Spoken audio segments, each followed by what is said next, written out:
Greetings, mortals. Welcome to Fatal Fortunes. I'm Al. I'm Nathan. Join us for a deep dive into some of history's most fascinating characters who live dangerously beautiful lives and whose legacies haunt us today.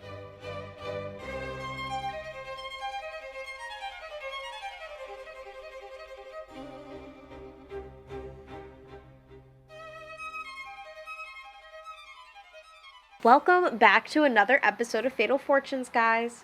I've been having so much fun doing season 2 because Nathan and I just get to sit here and bitch to each other before we start recording, and I find it so fun. Yes. How are you, Nathan? I'm pretty all right. It's a lovely Wednesday evening right now when we're recording this, and I'm sipping on the last of my robot crush from my work. What about you? Are you drinking any beverage, Al? How are you doing? No, I was enjoying some water. I thought about grabbing Great. some kombucha, but I did not grab some kombucha. I recently had a conversation with somebody about kombucha at work, and I still have not tried it. We should, in an episode, I will bring kombucha and finally have it on camera for the first time. What flavor are you going to do first? I don't know. What flavors are there? I don't know. Okay, I really liked Watermelon Wonder. I think that the brand's called Synergy. I liked Watermelon Wonder. I was afraid to try it for a really long time. Mm-hmm. One of my girlfriends, there was this one class at Emerson where I got so sick and missed so many of these classes, and to not fail, I had to go to the mosque and take one of their Tuesday night classes. Oh wow. And I went to so many that I brought my grade from a C to a B. That's turning it around. That's above average. You did it. And especially because I lived a 5-minute walk from the mosque, had to walk past the mosque in Roxbury to get home. So to backtrack to it, easy peasy. Yeah. Convinced one of my Muslim friends from high school to meet me there. One of her girlfriends has Watermelon Wonder. I try it for the first time. So delicious, so amazing. I'm so excited. I pass it back to her. She immediately drops it and it goes into the gutter, all of it. Damn. Yeah. That's rough. I hate when drinks go really sad. That. It was really sad. Yeah. Oh, don't drink more than one a day. That's what I've heard. I've heard it's very dangerous to drink multiple. Yeah. Fries your brain. You can work your way up to 1.5, but don't do it. I remember our friend Connor drank 3 in one day and was like, I don't feel good. I wonder why. Oh, man. Yeah. But eventually, apparently, it can replace coffee. So let's start today's episode off with, this isn't a trigger warning. Maybe it's just a content advisory is what I'll call it. Is, slavery is basically this whole story. Or at least it's interwoven into basically every single part of this story. And Nathan and I aren't historians. Slavery is hard to talk about. But here we stand because, we think that Phillis's story is super important as the first African and second woman to ever publish a book of poetry. We really wanted to talk about Phillis because we went to school in Boston together. She walked the same streets that we once walked. She is a part of the Boston life, I think, that we all live in some ways, and I think that her story is a lot of part of our story, and without stories like hers, I don't think that Boston would be as, renowned. I don't think Boston would be as renowned as the place of education, equality, freedom, etc., that it is around the world without narratives like hers. So we thought that it would be important to talk about Phillis, but we just wanted to give a content advisory that we're not anthropologists, sociologists, whatever those are. We're two friends with a podcast. I know my history minor doesn't mean that, I'm the expert on this. And I know that me being, a tan person who descends from slaves also doesn't necessarily make me an expert on this. So, here we go. What was happening in 1773? I wanted to kick it off with this one because the Jewish Naturalization Act allowed Jews to become British citizens, but in sweet usual fashion, it was repealed the next year, and I think that that's just another little funny dupe in our long Jewish history and story of being exiled from places. I'm like, wow, great rights and then no rights. Thank you. Yeah. Thank you. The British Museum was founded. I loved the British Museum when I went. I know that all that is just stolen, but, it's Oh, cheaper to yeah. fly to London than it is to Cairo. They sent 21-year-old George Washington to try and prevent the French from invading Ohio, and I think about myself at 21. You couldn't get me to do, you couldn't get me to go to the corner store. So, I don't, let alone, tell someone not to invade a state But or a imagine, territory. trying to invade Ohio, of all places. Come on, French. That's just, Easy, waste of time. come on. I don't even vaguely know if Ohio was a thing yet. I think Ohio was only an idea then. I don't think it was a state. Ohio still is just an idea. Oh, this one's yours. Oh, yeah, Ben Franklin got a medal for his curious experiments and observations with electricity. That bastard got lucky. How old But, was Benjamin Franklin that year? Ben oh, I have no idea. He must have been 20-something. Franklin. A strapping young man. Oh, Getting... no. No? Like He's old 47. Oh, God, he's old. Gross. Yeah. Fun fact, Benjamin Franklin went to my high school, and everyone always says he graduated Boston Latin. Oh, my God. It's like, no, he didn't. He literally went there for 2 years until he couldn't afford the books and had to drop out. Oh, damn. So he's not one of He's us. not even real. Not really. The first steam engine arrives in the American colonies. Bad for the environment, great for transportation. You love to see it. A fire destroys the emperor's palace in Moscow. And then there was the birth of Vietnamese Emperor Quang Trung, and he only reigned for 4 years, but he was one of the most successful commanders in Vietnam's history. Fun fact, especially because when you're doing research for what happened in the years, the further back you go, the less you can find about stuff from outside of Europe. I don't know if you've experienced that, Nathan, but I totally have. I mean, a lot of things in this story that we talk about, unfortunately, are lost to time. Especially, I think that Europeans were ignoring African people's histories. So a lot of them were forgotten, destroyed, intentionally erased. for our Catherine of Aragon episode, I remember the only thing that came up for 1485 was Catherine of Aragon was born, Battle of Bosworth, big comet. Mm-hmm. And I was like, oh, vibes. Right. Okay. Oh, okay. We don't know what happened this year, I guess. But now I almost want to accept the challenge of doing something semi-mythical from after the fall of the Romans, but before Da Vinci. Yeah, that'd be tough. It'd be tough. Definitely would have to get some books. Definitely would have to read. Books. Shit. Mm-hmm. Did you just say read? But no, I got a book for the next episode, actually. Nice. It's pretty cool. It's pretty cool. I'm going to try and read for half an hour every day to try and take my mind off of law school, but also stay sharp. This is going to be one of our last episodes of the Georgian period for a while, because honestly, at this point, I cannot take it. We've done 3 episodes in a row about writers. We made these choices, but now I'm Yes. damn. We've been talking a lot about the Georgian period. I'm getting sick of it. But we will move past it. And we will say, and I think we've learned a lot. Yeah. But we will say definitely. one more time, a good introduction during the Georgian period. So Phillis would have grown up in a very similar culture to Mary Wollstonecraft, although, of course, she was on a very different receiving end of it. This is during the American colony period in Boston, before they ever filled the Shawmut Peninsula, which I didn't even know that they did until recently, which is kind of embarrassing. I knew that we filled in some land and stuff, and I know that's why Fenway exists. I did not know how drastic it was.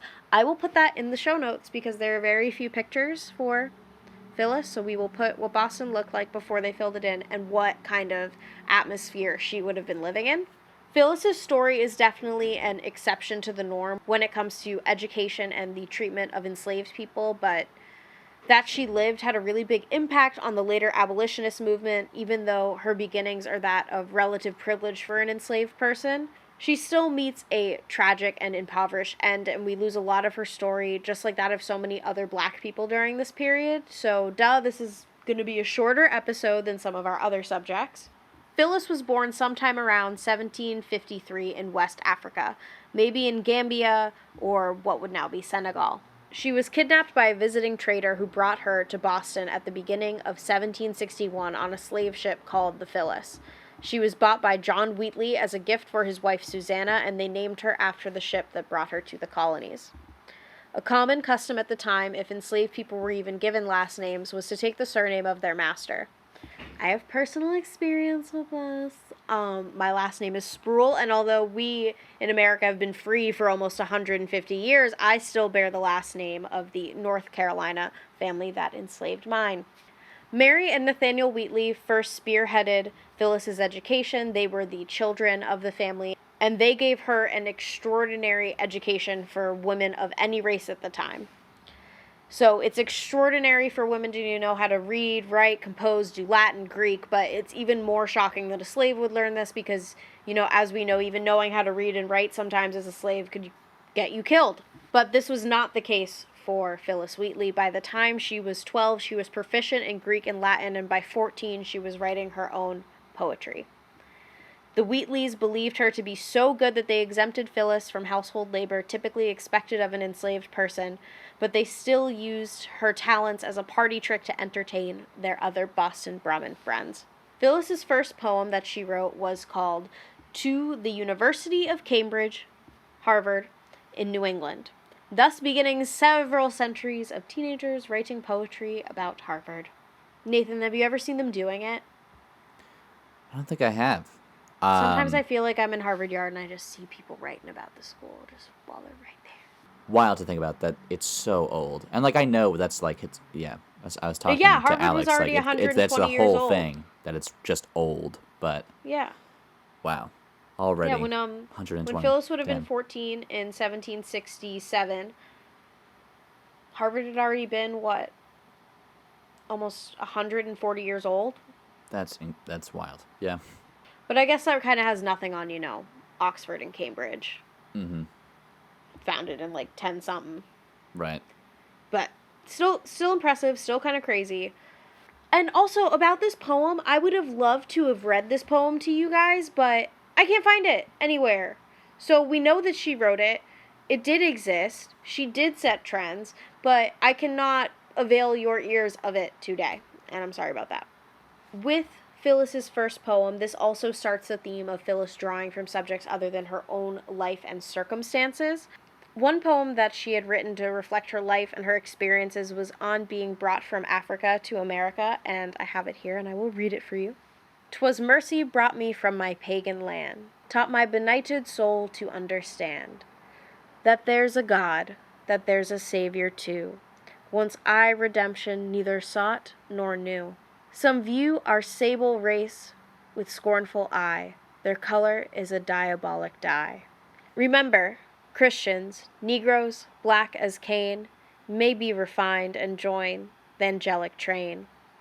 And as we can see here, and I think reflects in modern criticism of her work, notably by Russell Riesling, who I will also include in the show notes at fatalfortunes.com, she doesn't write about the reality of her circumstances or feel a deep, I would say, connection to her life as someone who is black and enslaved.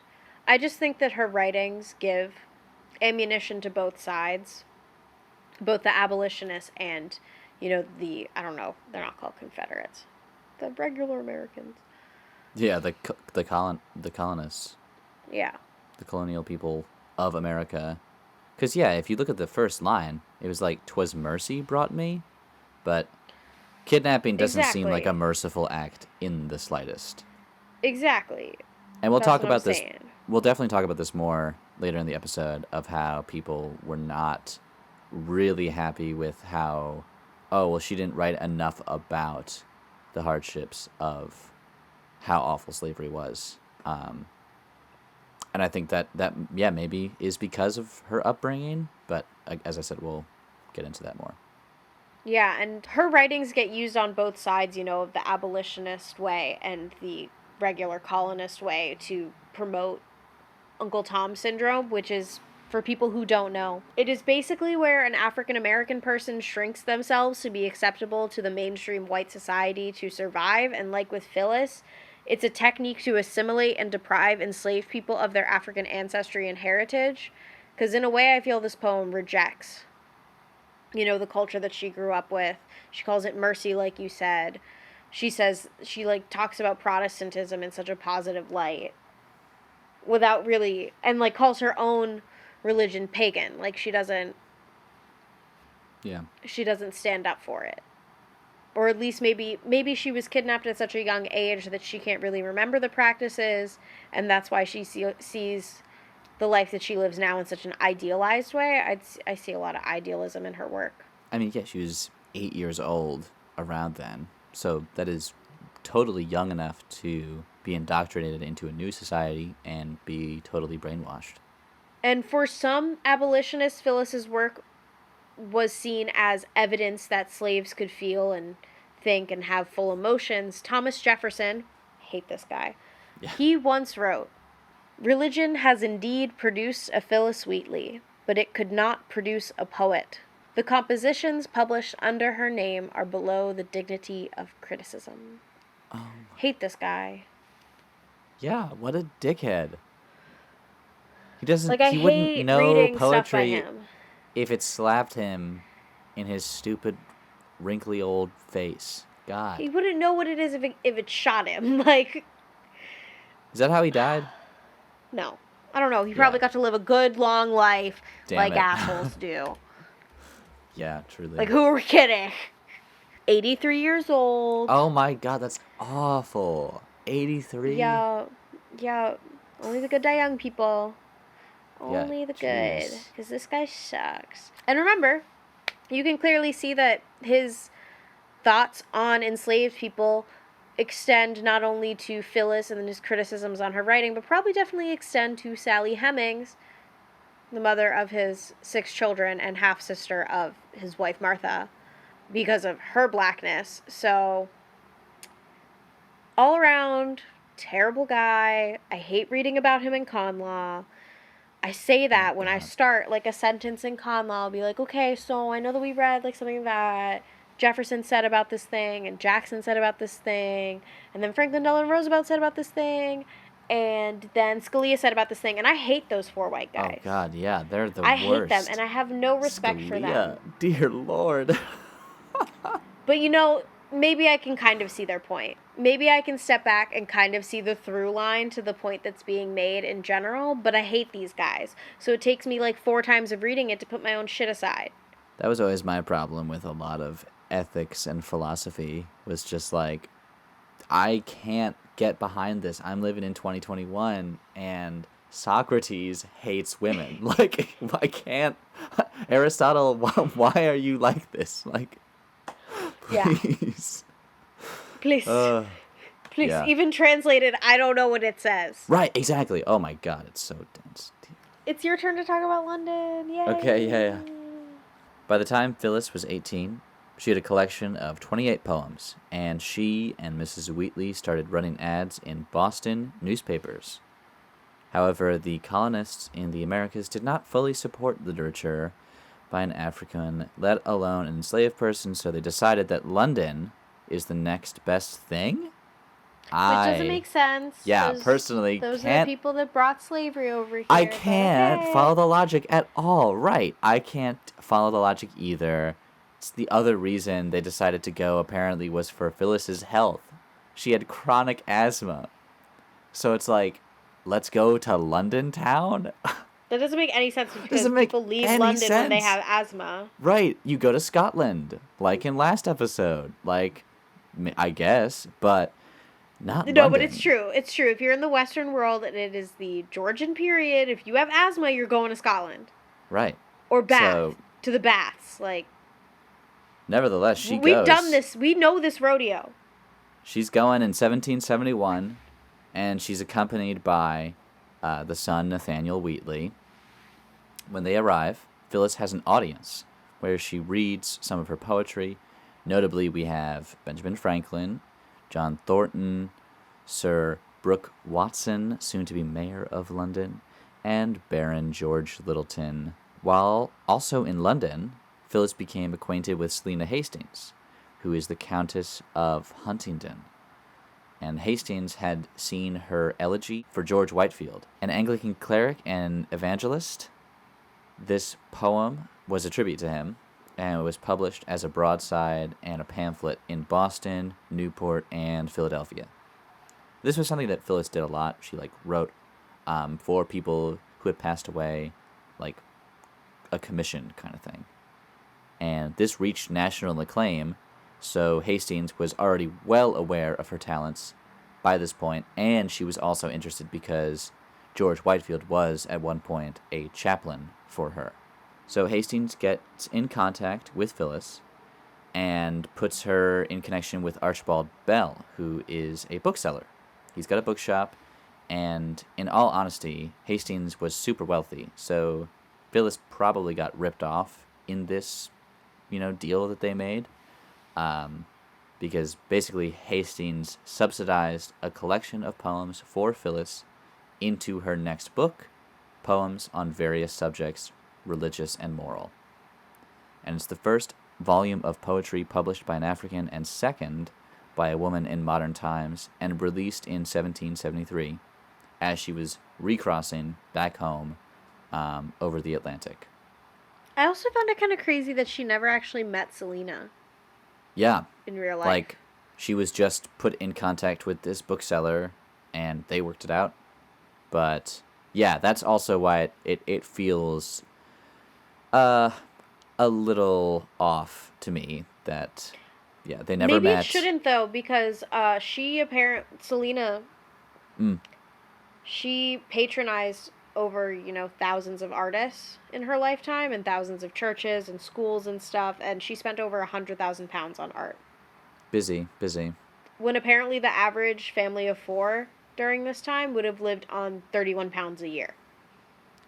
The only reason I think that Phillis probably got screwed is really just because of how she, has her final years, not with anything.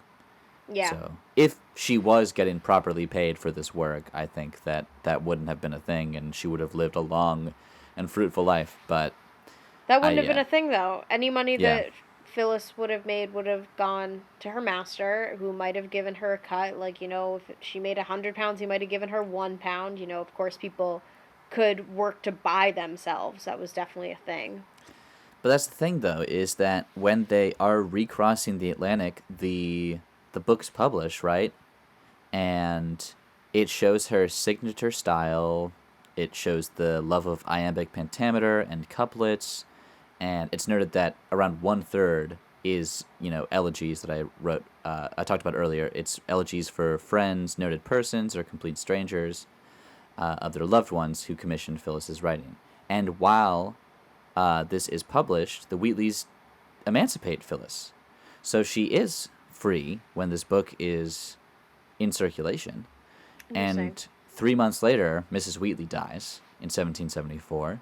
That sucks. Then 4 years later, I'm fast forwarding a little bit, but this is all in connection with London and the inevitable, end, unfortunately, for Phillis. 4 years later, in 1778, Mary, the daughter of the Wheatleys, and Mr. Wheatley die, and Nathaniel had moved away by that point to London, and he dies in 1783. So that's the end of the Wheatleys. Not to be crass, but there are some who try to paint them as, your grade A white savior for giving her a place to stay. She was still enslaved when they were showing her off, in that place in London. And as I said, earlier, I don't think that she was properly compensated. So I don't think that these were good people that they also had owned other the person. Slaves. And they owned people they treated them as property. And so we always are like, awful. Everyone owned people. No, not everyone owned people. Right, there are plenty exactly. of Indigenous people of did Boston not own Brahmins people. who did not own people. Right. We could talk about them, but they're not in the story. Really, the only good thing that came out of living with them is that she was able to be in their house, have that shelter. And when they all die, it's not so good for her because she's currently in that, we just became a new country, America, 1778, like most of the family's dead. So Phyllis needs a friend And now my more than patron, ever. who's a member of the aristocracy, is now on the outs. Like, as a loyalist, she would be on the outs. So having her, like, continue to align with that person or seek her out to try and make another book with her, that would be frowned upon by the people she lives with every day. Yeah, it's a real shame that she never got to publish a second volume. Because it's not like she stopped writing amidst this tragedy. Right. Which brings us to, Mary, Susanna, John have passed away, and that's what women do at this time, is they have to latch themselves to another man. So in 1778 or 1779, Phyllis met John Peters, who was a free black grocer, also from Boston. They had at least 3 children together. But of course, at this time, Boston and every major city was gross. It's the 18th century, and the family is living in horrible conditions. They lose 2 of their children in quick succession. John is sent to debtor's prison the year after Nathaniel dies in 1784. And we've already talked about debtor's prison. We know we saw in the Mary Wollstonecraft and the Mary Shelley episodes, like Mary Wollstonecraft's father narrowly avoids debtor's prison. Mary Shelley's father, William Godwin, narrowly avoids debtor's prison. But black people don't have the same support network that white people at this time had to avoid actually getting sent to the prison. So this means that for the first time in Phyllis's life, she has to work for a living and do physical labor. And she becomes a scullery maid at a boarding house that she's living at. Scullery maids are the lowest rank of domestic servants. They worked alongside the cook and were isolated from other household workers because they ate in the kitchen to watch the food and make sure it didn't burn, and not at the communal dining table with everyone else. They had the most physically demanding jobs in the kitchen because they scoured everything: the floors, the pots, the sinks, the stoves, and they cleaned fish. Phyllis did not endure this fate for very long, as she died in December of 1784 of complications from childbirth. This is very a Mary Wollstonecraft story. I think that they would have been friends. I think that if they had both ended up in France during the Revolution at the right time, they would have been good girlfriends. And she dies at the age of 31, leaving behind an infant son, and that child died shortly thereafter. So in spite of, all that wealth and notoriety and fame, she still had a story that ended very similarly to a lot of black people who came to this country enslaved. What we're discovering now, these recent discoveries of her work show that she's made like 145 poems, maybe in her life, in her very short life of 31 years. And unfortunately, most were never published. That second volume never came out, wasn't ever funded, and most are lost to time.